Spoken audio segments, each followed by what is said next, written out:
It seems like we're constantly seeing stuff on the news about persecution of Christians around the world. The World Evangelical Alliance estimates that 200 million Christians every year are persecuted for their faith, and that number has actually doubled since 2013. And I don't envy anybody in one of those positions.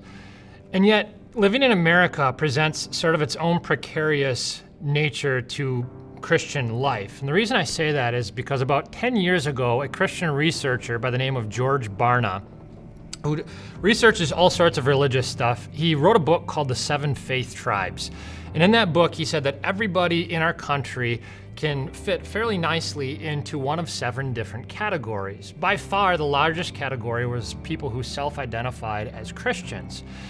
79% of Americans, when push comes to shove, if they have to label themselves, will call themselves a Christian.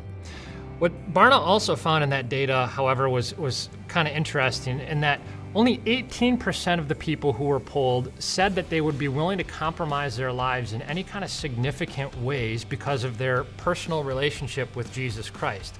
That means they were willing to sacrifice their time and energy, their relationships, their money, their health, maybe even their life itself. 18%.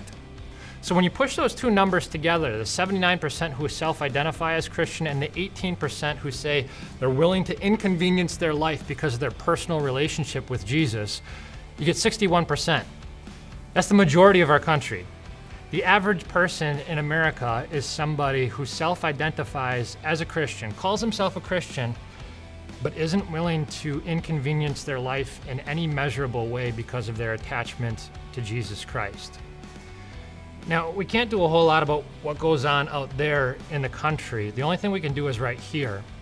And so you and I have to ask ourselves questions that might get at the heart of our idolatry. For instance, have you ever thought for yourself something along the lines of, if I only had blank, then I would be faithful to God? Whatever's in that blank, whatever's on the other side of that if only, that's the thing in your life that God is trying to get access to right now. When Jesus died, he didn't just allow a part of himself to die. He didn't just give you a little bit. He gave you the whole thing, the whole piece of heaven. Jesus died so that, as the Apostle Paul says in Romans 8, we can share in the full extent of his glory. He gave everything for you and me. Just imagine that. Jesus one day was in heaven looking around, had absolutely everything, but he was just missing one thing. And he looked down to earth and he saw you and he says, "You're it. I'm willing to sacrifice it all in order to get you." Now, doesn't that seem like the kind of guy that you can trust with every square inch of your life?